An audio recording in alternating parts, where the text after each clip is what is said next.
Siguro sa mga wala pa nakaumpisa, dapat kanang dili gyud magduha-duha. Ano gyud nga magnegosyo kay dako kayo ang matabang sa negosyo sa pamilya kay sige dili gyud ka mawala og kwarta. Kay kung nalang ka sa sa uban wala gyud maskin kape dili mo mapalit.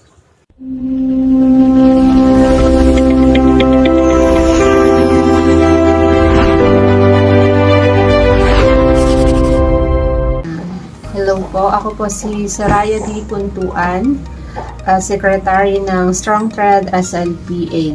Ako po si Janina Jumana. Ako po yung presidente ng Strong Trade SLP. Ano po ang kalagayan ng buhay nyo before kayo mag-start ng business nyo po?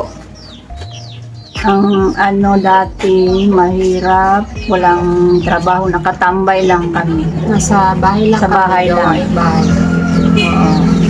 Paano po kayo na-encourage o na-inspire na mag-start ng business nyo po? Siguro, nagian na mo dati, paintrahon mi sa mga grupo, sa mga association. Unya, pagkahuman nga makasulod namin na anay budget, i-reject na kami, wala na kami. Mauna nga, ingon na ako, nakaisip yun ko nga lang yun nga, kita yun ang magdala. Organize. Oo.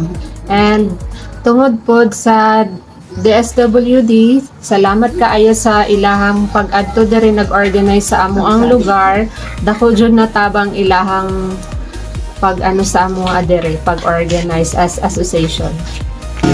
Noong 2018, salamat sa DSWD Sustainable Livelihood Program, gi-organize me as association and gihatagan mi og capital na 240,000 and mauna ni amo ang starting gipalit makina and mga malong.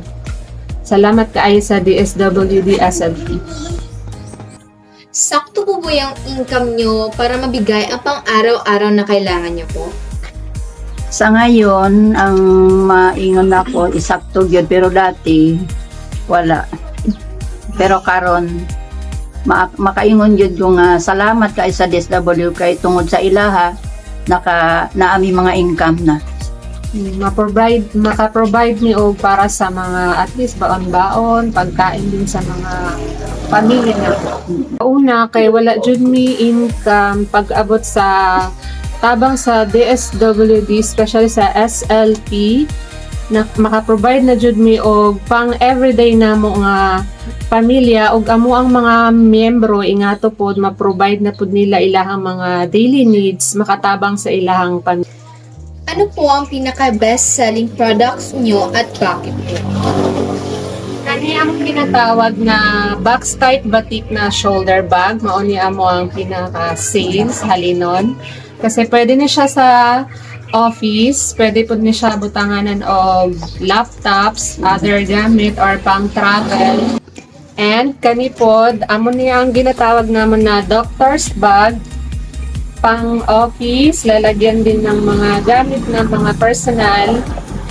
And batik na backpack, pwede pang travel, pang school, gamit ng adult or pang teenage.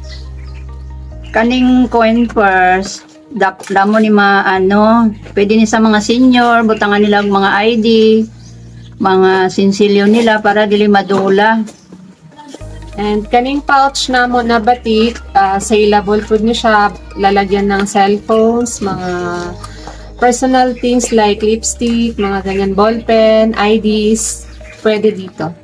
And kani laptop SF batik combination, lalagyan ng laptop. And ito yung tumbler bag batik namin, lalagyan ng tumbler. Pwede mo siyang pahabain, pwede rin paiksiin yung tali. Ano po ang biggest lesson na natutunan nyo sa pagbi-business po? Bago dyan may hatagan og capital ni DSWD, gitudluan dyan mi nila paano maghawak ng negosyo, paano magdisiplina sa among kaugalingon, paano mag-record ng mga sales. Dako gid nga tabang ang pagpa-training sa DSWD sa amo kay tungod na-adapt pod namo sa dili lang sa negosyo namo nagamit kundi pati sa amo ang personal na kaugalingon. Ano po ang advice nyo sa mga gusto rin mag-start ng business pero natatakot pa po? Siguro sa mga wala pa nakaumpisa, dapat kanang dili gyud magduha-duha. Ano gyud nga magnegosyo kay dako kayo ang matabang sa negosyo sa pamilya kay sige dili gyud ka mawada og kwarta. Kay kung nalang ka sa sa uban wala gyud maskin kape di mo mapalit.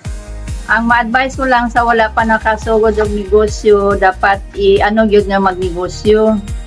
Kay ang negosyo dako kayo nga tabang sa atong pamilya. Dapat po nadyo tayo disiplina sa ato ang kaugalingon, especially as association dapat every member magtinabangay jud kung unsa iya inyong goal dito jud mo mag-stick. Sa kaisa negosyo, negosyong may bayanihan, tagumpay na walang iwanan.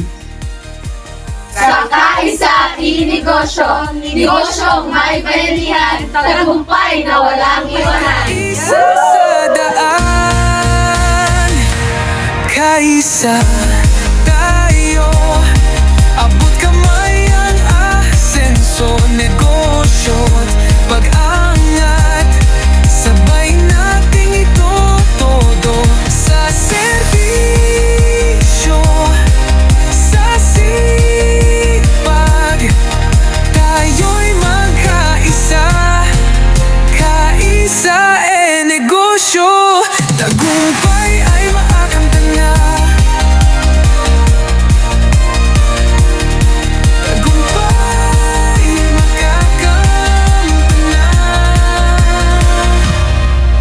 Iangat ang bayan, sama-samang galaw. Sa kaisa negosyo, pangarap ay abot tanaw. Kaisa tayo, abot kamay ang asenso, negosyo, pag-angat. Sabay nating ito todo sa serbisyo, sa sipag. Tayo'y magkaisa, kaisa negosyo. Tagumpay ay makakamtan na. Kaisa negosyo, kaisa sa pag-asenso.